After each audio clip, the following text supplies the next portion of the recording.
Today, Donald Trump banned transgender soldiers from serving in our military. On a whim, our comrade-in-chief shamed America, betrayed our values, degraded our military readiness, and destroyed more than 10,000 careers. This is an outrageous move by a monumental coward who was in college and an athlete until he suddenly had bone spurs just in time for the Vietnam War, then miraculously healed when the war ended, and today can't quite remember what foot the bone spurs were in. It's nauseating to think that our Putin-selected draft-dodging president might be deliberately harming our military and ruining lives simply as a diversion tactic from his obvious and nefarious ties to Russia. Also, the removal of Press Secretary Sean Spicer, as well as his broken promise to build a wall and have Mexico pay for it, and his failed effort to reform health care. Given these disasters, Trump is the least popular president in modern times, having squandered his honeymoon period with a chaotic, backbiting West Wing, humiliating foreign trips, a failed legislative agenda, and his family and campaign staff's secret meetings with Russian operatives. On Monday, USA Today's top headline was America split on impeachment, with 42% of Americans believing Trump should be removed from office. This is outright amazing. It's remarkable and unprecedented considering he's only been in office for 6 months. The president is desperate for distractions to get people talking about anything other than his lies, disappointments, weird Russia connections, and catastrophic presidency. One misdirection play was Trump's embarrassingly inappropriate, overtly political, Hillary Clinton bashing speech to the Boy Scouts.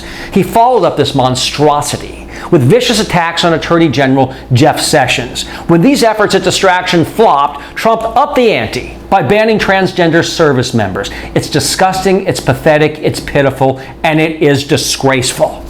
As usual, the comrade-in-chief announced a major policy decision via Twitter. After consultation with my generals and military experts, please be advised that the United States government will not accept or allow transgender individuals to serve in any capacity in the U.S. military. Our military must be focused on decisive and overwhelming victory and cannot be burdened with the tremendous disruption that transgender in the military would entail. Thank you. Once again, Donald Trump lied to the American people. The RAND Corporation reports that transgender medical care in the military cost 1/100th% of the annual military health care budget. In other words, it's a rounding error that will be far eclipsed in cost by litigation challenging this ban. I'd also like to know how decreasing the numbers of soldiers helps with overwhelming victory. And there is not one shred of evidence that transgender troops harm readiness. This is nothing more than another distortion and another lie. It's worth noting, the Palm Center reports that 18 of our allies, including Israel and the United Kingdom, allow transgender troops to serve with no problems to report. Right-wing groups such as the Family Research Council claim that transgender troops make some soldiers uncomfortable. Well, they need to get over it. That's the same shallow, debunked argument used to ban African American troops, women in the military, and gay soldiers. The Chicken Littles, who said the sky would fall each time, have been incorrect, and they are wrong once again. Diversity made our military stronger, not weaker. What has decreased America's strength is Donald Trump. Finally, would you rather have next to you in a foxhole a transgender soldier who fought to get into the military or a president who fought to get out of it? Not to mention his 2 brave sons who murder helpless animals who can't shoot back on expensive safaris, never served our country in Afghanistan or Iraq.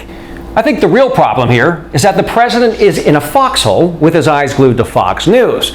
He ought to put down that remote control already and meet with transgender troops before making this stupid, consequential decision. Unfortunately, brave trans men and women who serve honorably will have their careers ruined by a president who only serves himself. This is Wayne Besson with your daily reality check. Until we meet again, have a great day.